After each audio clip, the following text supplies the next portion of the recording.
halimasn.com. Très cher internaute Halima nuyu naa leen am mbégte ak contenté jàkkaarloog yéen di leen di digtal saa su ne le meilleur de l'actualité en parlant du meilleur tey nag ay meilleur la ñuy dalal muy ñan dañ leen di bàyyi ñu présenté wu. salaamaaleykum ñu ngi leen di nuyu waa Halima yëpp di nuyu képp ku ñuy seetaan sur Halima man la Ara ñu bën koo xam ci Top Dog Mr Ara what's up. yow salaamaaleykum Halima salaamaaleykum à tous les internautes man la Deyza Kala from Akhlou Brick maa ngi fi tey def benn émission interview ak waa Halima di leen shout out de passage yéen ñëpp béggee jaajëf. ñoo ko déggandoo Ara la ak Deyza waa sama gars yi gëj nañ leen gis de si je vois bien depuis mars gisuñu leen ci écran yi lu waral loolu. bon li may wax mooy que Sénégal dañ na tey nammel boo gis day jeex depuis mars comme ni nga ko waxee d'ailleurs mën naa ne sax peut-être def nañ ay apparition yoo xamante ni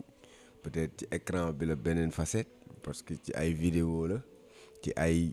téléphone yi Akhlou Brick karamu Deyza mu ngi ci téléphone ko booy boo gis muy ci statut muy ci Instagram muy ci WhatsApp muy ci réseaux sociaux yi ñu ngi gérer cap bi ñu nekk di xamal gars yi ak aussi coronavirus bi ak Sénégal fi mu toll àdduna fi mu toll donc ku ci nekk peut-être yaa ngi nekk ci leneen ci job beneen di waajal leneen so peut-être leen apparition yu bëri dootoo ko mën a def mais bon ñu ngi fii sénégalais ñu ngi ñuy gis ñu ngi leen di gis ñu ngi saafante bu baax a baax.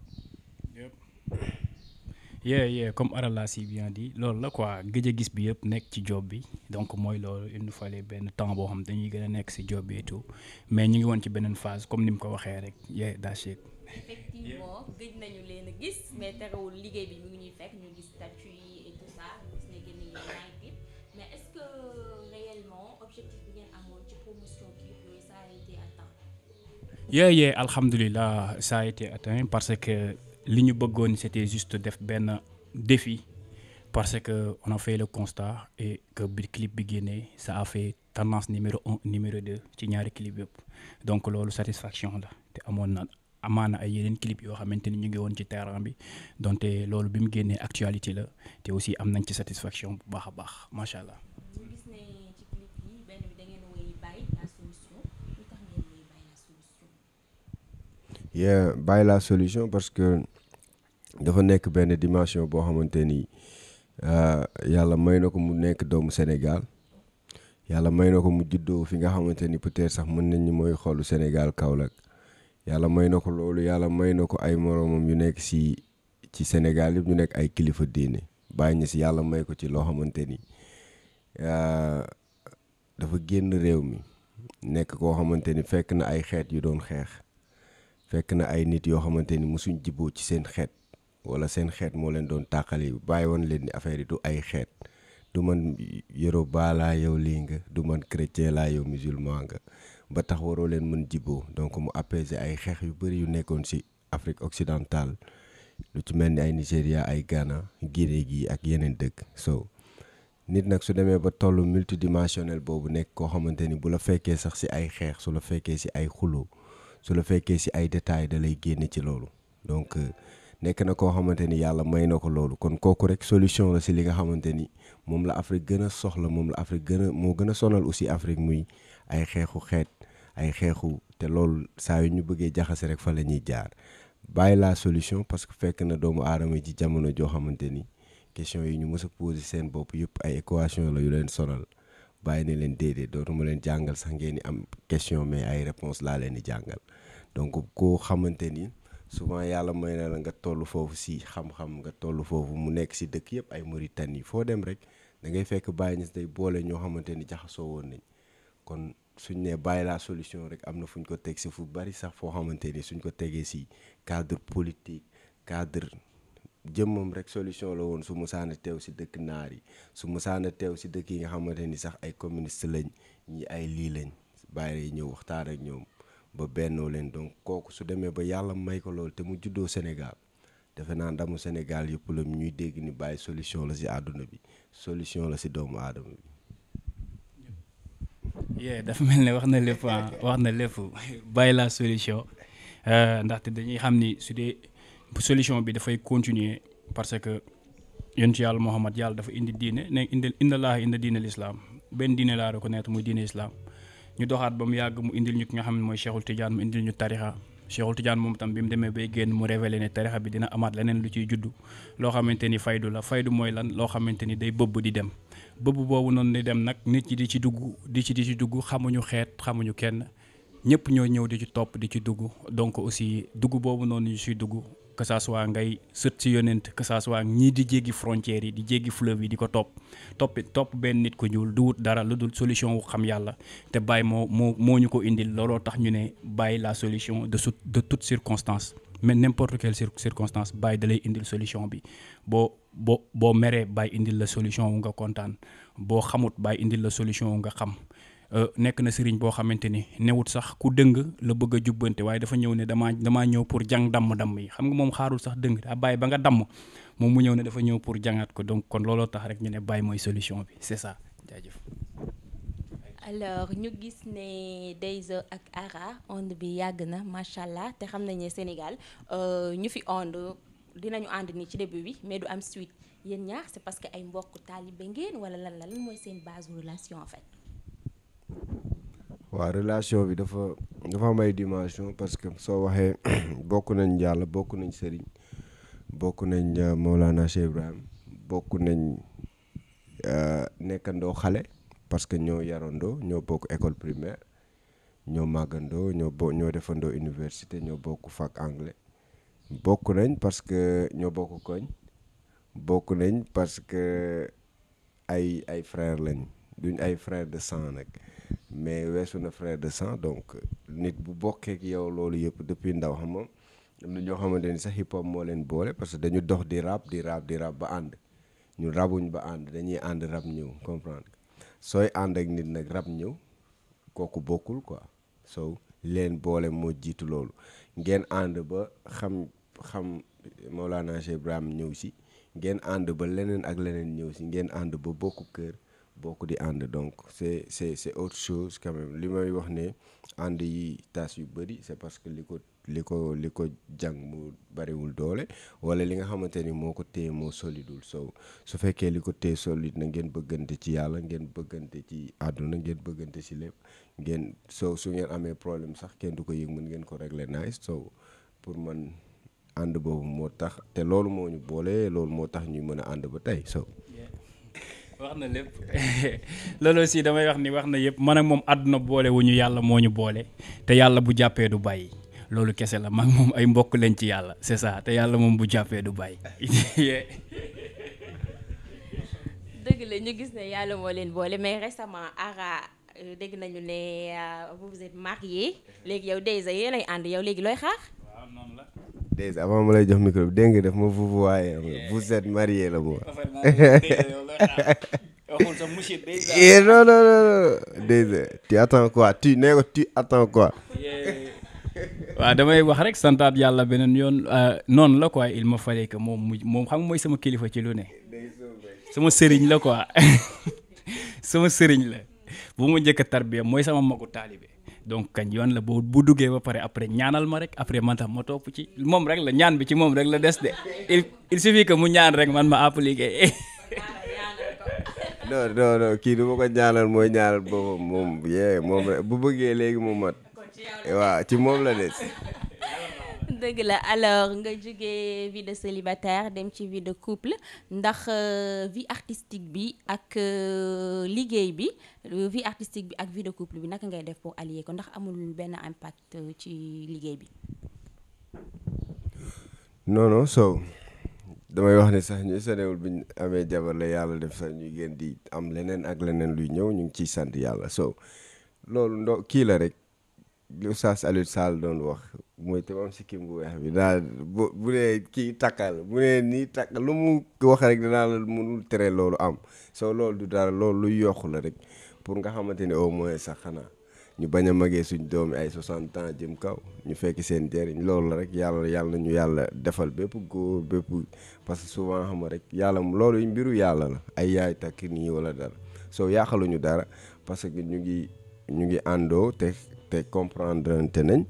am te loolu rek moo am solo boo nekkee jeune moom dugg ci benn affaire na fekk rek ngeen bokk niveau mindset ngeen am compréhension ngeen mën a dem après yeneen yëpp ay détails la ku ci nekk yaay dressé sa wéy bi ngay ne su ma takkee wala su ma marié nii laay dundee après wéy boobu su fekkee ni yéen ñaar ñëpp ànd ngeen ci rek ak tamit xam nga Capo moom mu ngi ci beneen dimension yooyu déranger wu ko kaw. kon Capo comprendre na la alors ñu dégg ne que la petite sœur de Queen Biz nga marié lan mooy sa relation ak Queen. ah Queen suñu sister la kese dama bàyyi dee wax Queen non moom moo ci gënoon jekka ndax gorom la sa goro la sa goro la. maam goro bu yëngatu nag yee ma koy nuyu bu baax sama sister la kooku xam nga waaw sama yaay la parce que moom sama yaay ñoo bokk tour comprendre moo tax sax du ma ko wax kii dama naa ko ay maman ci loo ne maa ngi koy nuyu bu baax ak fi mu nekk yàlla defal ko jàmm. alors ñu gis ne que Akhlou Brick dañu ko nominé woon ci Man of the Year yi ñu dem ba au dernier moment ñu ne que da ngeen a génn lu waral loolu. yeah c'est intéressant ci question bi parce que genre Man of the Year yi nga wax ñaar lañ fi jotoon a affiché lu mel ne Hip Hop Galsen Awards ak bi nga xamante ni mooy waa rap 221 que je salue de passage ñi nga xam ñoo ko organisé woon dafa nekk loo xamante ni tey ñun décision au dernier moment peut-être lay dikk si ñun mais damay wax ni liggéey boo gis rek dafa am staff dafa am lu ko wër dafa am ñoo xam ne ñuy liggéeyee et aussi li ñuy mën a wax mooy genre organisation yooyu boo koy mën a def au moins boo demee bay bind turu ki nga xamante ni moom mooy artiste bi wala defal ko benn affaire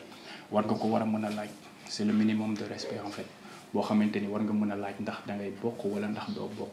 et que ñun depuis ñun la Boy Kane boo seetloo ci biir couple bi ñoo ngi naan te ñoo dem defi genre concours sa waaye tontu ma concours nice donc aussi mu ngi lay xamal ni la décision boobu dañ lañ jëloon ne après dootuñ ko def et aussi depuis 2015 bokkoon nañ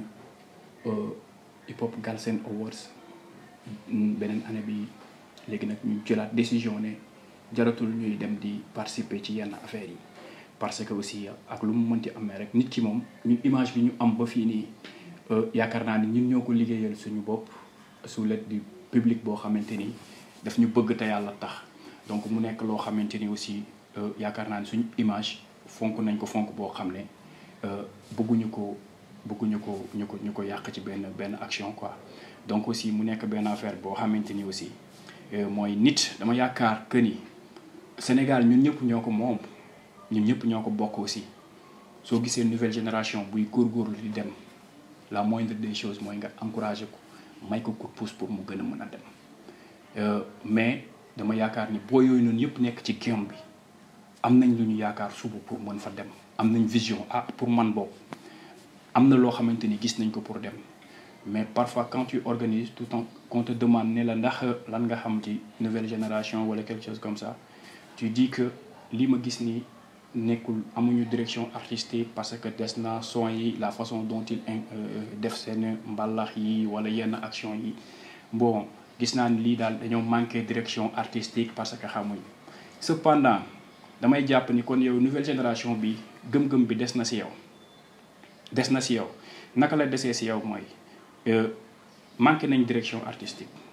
mais wan leen su nekkee am nga ci knowledge en fait mais bu nekkee da ngay nar a organiser benn mbir les gens yi nga xamante ni dañu manqué direction artistique nga bàyyi ba fin d'année nga ne diw yow yaay meilleur artiste ci ñu manqué direction artistique loolu la mooy nduru en fait man noonu laa koy captiver en fait noonu laa koy jàppee comme conclusion raison pour laquelle ma xamal ni Akhlou Brick nag public am moo ko liggéey ba fii te aussi chaque année ñun suñu public ñoo ngi xaar ci ñoom seen raaya quoi ndax bilan bi ñu leen di defal ci at bi baax na wala baaxul su boobaa ñun bu ñuy xoolee ci ñooñu rek dinañ xam ndax ñun dañoo war a yokk wala ndax dañoo war a gën a mën a góorgóorlu avec le public seulement nos fidèles publics loolu rek doy nañu quoi c'est ça loolu moom moo ci suñu xalaat yëpp. macha allah mu nekk un duo qu'on ne présente plus Ara ak Deyza très aimé des Sénégalais macha allah ndax seen mën li ñuy def ak prouver léegi ñu gis leen que lan fan yi yéen a ngi ci social bi lu tax an moom waral ngeen décider investir dans le social. bon social mooy nit bon nit boo seetloo nit sax xam nga cër yi sax dañu associé pour mu doonu déet donc yow it boo nekkee si dara da ngay def li nga xamante ni mooy tax yow ak nit ñi ngeen mën di dund so ñu ngi jéem parce que soo waxee social yàgg nañ ko def Akhlou Brick depuis mu nekk Akhlou Brick ci affaire boobu da ciy taxaw chaque année su ko yàlla may wërsëgu fukki dërëm mu ne ñaar dërëm yi dama koy bokk ak doomu aadama yi yow da ngay jël lii da ngay jël lii noonu la ñuy dundee so ñu ngi saraawut ñi nga xamante ni aussi ñoom la ñuy bokkal affaire yi yëpp muy ay lu ci mel ni ay laame lu ci mel ni yeneen association nga xamante ni mooy Weer Africa yi nga xamante ni dañu wóolu ba nga xamante ni chaque année dañuy ànd ak ñun aussi ci affaire yi nga xamante ni mooy social so loolu rek pour mën dara la quoi te donc def nañ ko fii nga xamante ni mooy pouponnière bi nga xamante ni chaque année dañ koy def hôpitalu Mbour chaque année dañ koy def donc ci daara yi fépp foo xamante ni rek ay nit nekk nañ fa te soxla loo xamante ni suñu loxo la wala suñu kàddu rek dañuy jéem ba def ci dara te yàlla ñu yàlla may kàttan ak doole chaque année rek ñu am ko mën ko def ko bokk ak ñoom. Et en tant que porteur de voix lan moo nekkoon seen mission ci situation pandémique bi ñu nekk nii. situation pandémie bi nekkut lenn lu dul bi ñuy xamante ni mu ngi doon am war a dugg ci Sénégal ñun dañoo prévenir suñu bopp mu ngi dugg Sénégal boo seetloo le 2 mars te ñu ngi doon waaj a teg concert le 28 mars au niveau de CICES. Avant président de la République di wax kàddoom que Akhlou Brick jël na ne annulé na tout concert bu mu waroon def concert la woon boo xam ni CICES lañ ko naroon def teg beneen Tambacounda ci stade régional teg beneen aussi ci stade régional bu Kolda doon waajal UTS yi ndax projet la woon c'était tout un projet boo xam tournée la woon CICES lañ waroon na njëkkee bi ñu defee loolu on a fait publicité yeeg lépp def nañ ko dépensé nañ ci xaalis avec les partenaires et tout après par la suite ñu ne bon feebar moo ñëw nañ nangu ndogal bi ñu aj c'est par là qu'on a annulé tout ce qui est concert si la président bi di door a génn def benn communiqué tout en disant que defar na li nga xamante ni mooy aj nañ tout ce qui est manifestation ou rassemblement donc kon bokk nañ ci acte boobu te loolu lan lay signifier moom mooy le patriotisme parce que nit yi boo nekkee ci sa dëkk kenn du la gën a bëgg sa réew en fait donc loolu biñ ci paree yemuñu foofu ñu daal di yëkkati li nga xamante ni mooy suñu alal les maigres moyens que nous avons partagé ko ak jaamu yàlla yi xool ni lii kat feebar la mais feebar bi dafa am lu muy bañ mooy nga tilim mooy nga kii donc kon les gels hydroalcooliques et tout nañ def tout ba mu mat ci daara yi am na yenn espace yoo xamante ni amaana nit yi duñ fa am accès te taalibe bi chaque jour mooy jóg moom mooy rencontrer nit yi nañu dem ci seen daara yi ñu def suñu contribution et waaye nag dañoo wax bay ci say weewu tànk comme nous sommes Mbourois ñu njëkkee ci ciblé daara Mbour yëpp daal di dem du sax daara Mbour yëpp ndax suñu loxo mënul àgg ci lépp mais waslu nañ suñu àq dem nañ foofu dimbale nañ ci jaamu yàlla yi dem nañ au niveau de la préfecture jox nañ li nga xamante ni moom mooy préfet suñu contribution ci dëkk bi donc loolu yaakaar naa ni def nañ ko en même temps sensibiliser nañ nit yi à ce que ñuy toog ci seen kër yi s'il n'y a pas d'urgence je crois que on a fait le maximum ci côté boobu noonu li nga xamante ni moom mooy Covid bi ndax dañ doon wax rek comme sànq ara li mu la wax ci social dafa am solo en fait social mooy lu am solo suñu sëriñ Maulana Cheikh Abdou Barham doon nañu wax ne ñu xaalis boo ko amee da nga koy xaaj ñetti xaaj benn bi pour yow la benn bis pour say wayjur waaye beneen bi pour jaamu yàlla yi la te noonu lañ ko defee ñu ngi ciy santaat yàlla beneen yoon c'est ça. macha allah mu nekk un acte patriotique que nous saluons léegi en parlant des concerts gis nañ ne que yooyu da ngeen ko annulé woon mais fan si tamit nam nañ leen ak kañ lañ leen di gisaat ak fan lay doon. bon li ñuy wax mooy que ni fans yi ñoo ko bëgg donc li yàlla di def mooy que lépp loo xamante ni nit am na ci conviction mu bëgg ko moo koy réclamer ñu ngi ci wasu suñu àq ñu ngi def te dinañ wax ni Sénégalais yi aussi Akhlou Brick incha allah rabbi balaa année bee jeex incha allah war a mën a dundal fans yi te loolu lañ nekk di waajal. ñu ngi def loo xamante ni interne ñu ngi liggéey loo xamante ni pour nit ñi la ak pour fans yi nekk Mbour wala yi nekk Sénégal yi nekk Dakar waree foo mënti nekk si àdduna bi incha allahu rabbi bu ñu duggee ci décembre bi dinañ ñu gis ñu def dara pour ñoom. namm nañ ñu mais ñoo leen gën a namm parce que toog depuis 1 an yéegoo ci benn scène nga taxaw ci xam bégal jaam yi xam te loolu nga xam loolu ngay dund loolu dina xaw a metti trop mais moo tax ñu ne leen dig daje incha allah rek balaa at becc. ci nammel boobu nag ci lay taxaw parce que dañ leen namm tellement ba bu ngeen annoncé sortie clip 17h 18h récemment. ñëppay taxaw. bu génnee rek gis nit ñi commencé capturer dugal statut capturer dugal statut ñu gis ne que yéen présence bi ci YouTube bi la ëppee. ak yéen bu ngeen defee album téléchargement yu bees yi ngeen koy def pourquoi loolu noonu. soo àdduna moo dox foofu damay wax ci li nga xamante ni mooy débat bi gën a mag ci àdduna bi par rapport ak téléchargement par rapport ak monde digital. léegi monde digital ba mu ñëwee dafa xaw a tey boo seetloo lii ngeen di def nii yéen en tant que Halima bu njëkk ba lii amul c'était les télévisions. nit ñi bu ñu mësaan soxla artiste amoo foo mën a dem pour am artiste da ngay dem ci télévision ba kaar ko 20h wala 18h wala est-ce que télévision 2 télévision si benn dëkk mën na combler tous les artistes du Sénégal donc mënul léegi nag internet dafa ñëw digital ñëw may doole képp koo xamante ni yaa ngi toog am talent journaliste sax nga génne ko wane ko ba tax nga mën a àgg yenn niveau yi so album aussi boo ko génnee est-ce que xam nga ni Sénégal la ngay gis ñu génne album du dugg YouTube. Sénégal ngay gis artistes yi génne album doo demee YouTube doo fekk album mais partout dans le monde Nigéria yi ñuy wax industrie musicale yi gën a mag par exemple Jay-Z sax wala Beyoncé wala boo demee ci artiste boo bëgg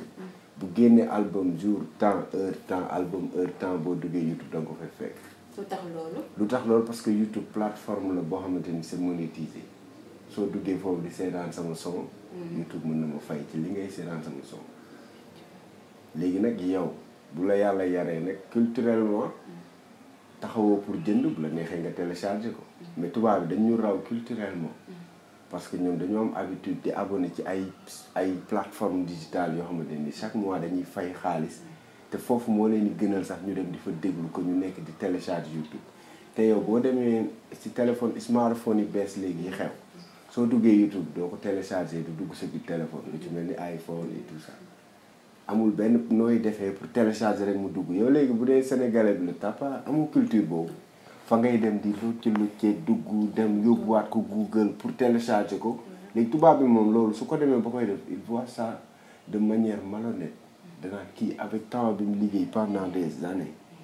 ma nekk fii di luccum pour am soom te fexew ma pour contribuer si moom fay ko benn 2 francs wala 5 francs wala benn 1 euro moom tubaab bi loolu wala yeneen nit yi am na ay nit ñuul sax yoo xamante ni toll nañ niveau boobu dañuy gis ni ça c'est malhonnête.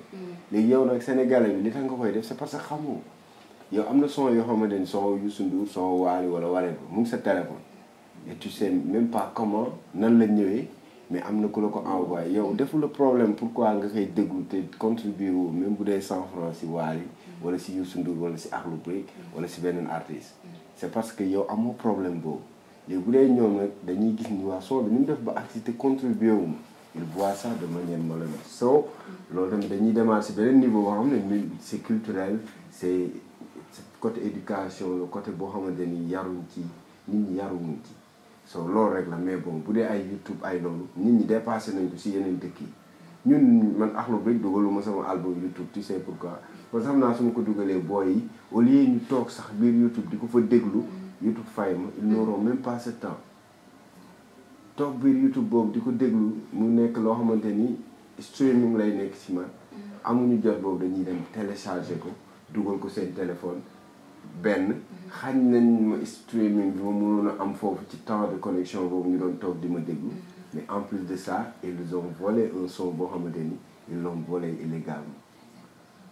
donc man te volé sax c'est déjà illégal man li may wax mooy que Sénégalais peut-être ñoo tollagul foofu loolu nag beneen débat la boo xamante ni suñ ci doon discuter ak nit ñi am na ñu mën a toog peut-être une prise de conscience de dire que waaw mais man sama artiste bi génne na soo Baye Niass je l'écoute, j'ai le son et tout ça, mais comment il vit pendant ce moment bi nga xam ne mooy moment de pandémie. léegi moment de pandémie bi sama artiste comment il vit, il n'a pas de show, concertul deful dara, man am naa son maa ngi koy déglu, je suis content, mais comment nan laa mën a contribuer si moom. nan laa mën a defee 100 francs si moom. ma def ko Samba def ko Paare def ko l'artiste vit et nourrit de son art nan laay def. Les gens ne se posent même pas de cette question. léegi vu cette situation est-ce que art bi mu ngi fay. so. xaw ma jot est-ce que mu ngi fay. man dama lay wax ni la art bi mi ngi fay. art bi mi ngi fay mais dinañ toll foo xamante ni dañuy xañ fay payor googu. Et il y a une question que je pose à tous les Sénégalais et je veux que kenn ku ci nekk xam naa après di ma ko tontu ci commentaire yi moom mooy lan nañ ma waxal fii ci Sénégal ban administration lañ dagg salaire am par mois amul. Que ça soit enseignant que ça soit ministre ou député que ça soit loo mën a doon ngay liggéey ci administration bi ñoo ngi lay fay sa salaire nu mu matee. bu nekkee jaaykat nga ci zone vendeur yaa ngi ciy génn parce que yaa ngi jaay nit ndax nit mënul toog même booy dund pandémie sax mënoo toog te doo lekk donc sa njaay mi yaa ngi koy jaay. benn doomu aadama lañ xañ salaire am fii Sénégal muy artiste parce que moom day xëy suba yaakaar en fait xëy suba yaakaaram boobu mu ngi ko yaakaaroon ci concert yi muy def xëy suba yaakaar. Quand je dis artiste rek mooy musique bi quoi c'est-à-dire. En général c'est mooy ñi nga xamante ni spectacle moo leen di dundal si loolu la ñuy am seen gagne-pain ndax ñooñu noonu tam c'est des responsables yu bàyyi seen kër seen famille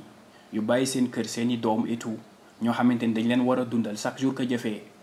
Sénégal dafa bëri événement bu événement amee bu dee màggal la allo grand bi amaguma paasu màggal bu dee gàmmu la allo grand bi amaguma paasu gàmmu bu dee tabaski la grand bi amaguma xaru tabaski bul fàtte ni loolu yëpp dafa bootu sa ginnaaw.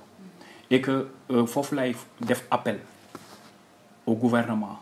que mooy gars yi impacté nañu quoi artistes yëpp a impacté ku la wax amul artiste bu la wax ne la impacté wu rawatina ñi nga xamante ni doon nañ waaj a commencé financer di financer pour xaar mu dugg feebar ñëw ñu dagg ko am honnêteté boobu ba pare boole ko gëm yàlla mois de mars lañ commencé ba tey la mois de novembre ça fait 9 mois 9 mois sans salaire. sagam état moo am problème li nga xam mooy caisse de xaw ma lan de mooy fi ñu teg le gars. caisse sociale mooy économie sociale. nga xamante ni moom la ñu teg ñu xam ni Sénégal mu ngi waaj a ndërmbeelu ndax lan Covid bi ci côté économie sagam gouvernement la dal. sakantuma la ak le Sénégalais lambda en fait. donc kon foofu il faut que ñu accoucher idée yi quoi. nekkul que toog leen rek nañ tëj rek moom mooy idée bi. idée bi newul nañu tëj idée bi léegi naka la ñuy tijjee te feebar bi du dugg la loolu moom moo war a nekk idée bi en fait donc foofu la ñuy defee appel pour xam mais quand je te dis que art bi mu ngi fay ñun moom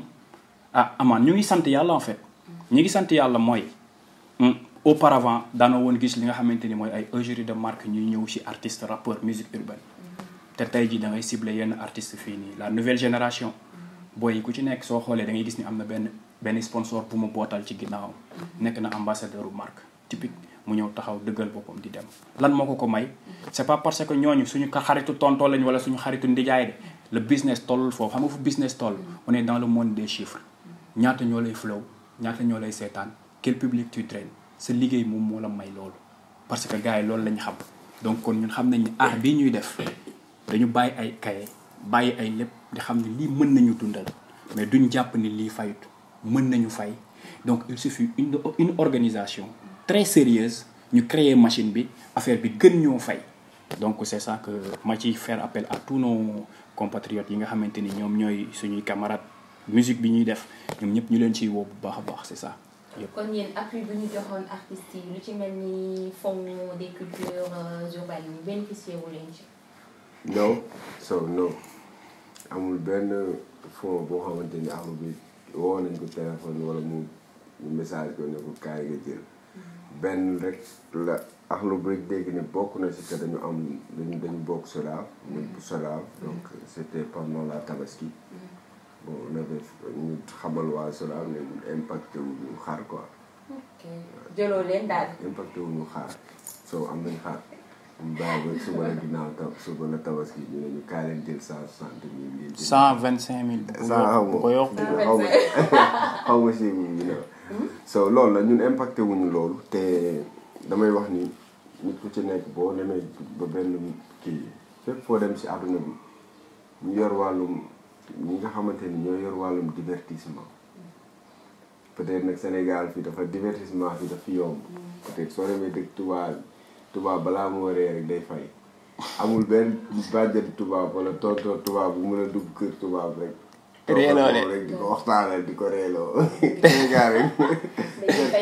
Sénégal rek moo am sama doomu bàjjen xam nga ngay def kuréel di def kuréel teg caay benn booy paati toog fële xam nga di la daaj suba ngoon di su fekk yow li jëntiwoo affaire divertissement doo ci fay Sénégal nag peut-être liy féexal xol xamagul prix Sénégalais loolu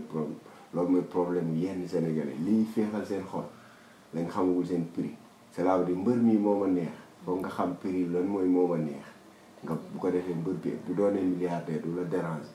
mais mbër bi tam mu doon milliardaire te moo la neex de nga ne waaye mbër bi nu def ba doon milliardaire yi kii kenn wala artiste bi doon na millionnaire tabax na immeuble nga commencé naan mais kii fu mu jaar non kii li muy def dafa luus te moo la neex de mais dem nga bëri dafa luus te moo la neex war na jar milliard parce que yaa ma neex rek dafa cher mais xamaguñ ko yàlla ñu yàlla may ñu àgg si niveau boobu xam naa peut-être nag dinañu fekk ñu nekk ay mag dinañ si was lu aaka jéem ci def dara rek mais bon c'est un autre débat boo xam def c'est plus large te buñ ci toogoo rek ñeneen wala ñu mën a jël temps waxtaan si dina nekk leneen quoi. leen di jaajëfal waaye di leen wax ne que Halima yàgg na ak yéen booba léegi ñuy fête seen 15 ans lan ngeen leen di may ak lan ngeen leen di wax. waa Halima ci kaw Halima ci kanam yeeku boo gisee Halima sax ñun daa mel ni moom la ñuy jëfandikoo ñun Halima la ñuy jëfandikoo pour mën a àgg pour mën a wax so tey may ngeen jox ngeen ñu Halima te Halima bii moo daax si Halima yi sax mooy bi nga xamante ni da ngay capp rek rattatati affaire yi àgg xam nga tey su ma noonu bind lii du ma mën a dem fenn may ngeen jox ñu Halima bi nga xamante ni làmmiñ ñu koy capp dañuy wax rek gars yi dégg suñu juumee tamit du ci Halima bi si ñun la donc te suñu wax tamit bu jubee rek ci Halima bi la Halima yàlla bi yàlla def jàmm ci ñëpp def ko si ñun def ko si Halima def ko ci Sénégal yëpp def ko si képp ku may seeraan ak képp ku ñuy déglu One Love Brigade. donc Ara tamit waxaat na lépp moom xam nga à tout moment day wax lépp ba duma xam li may wax waaye damay def allusion rek fàttaliku benn waykat bi doon way Baye Niass naan bi yàlla di amal xaalam bi Halima mooy Baye Niass. Halima boobu nag yal na leen gane si yal na ngeen nekk Halima boo xam ne jaamu yàlla yëpp fu ñu génnee rek ñëpp jublu ci yéen di leen seetaan di leen xool topp leen yal na seen affaire bi màgg benn peeru màgg boo xamante ni yéen dina jéggi seen njort seen 15 ans yii yal na ngeen ko dund loo xamante ni ay 200 ans la boo xamante ni continuité lay doon de génération en génération keneen ku nekk dina ñëw affaire bi gën a màgg yàlla suturaal leen aussi samp leen et c'est tout. jaajëf ñoo ko déggandoo mbokku internet bi ñoom saa yoo tasee ñoom da ngay kontaan da ngay ree da ngay dégg dëgg di leen jaajëfal di leen jox di daje si beneen émission incha allah ak beneen daanaan. One Love.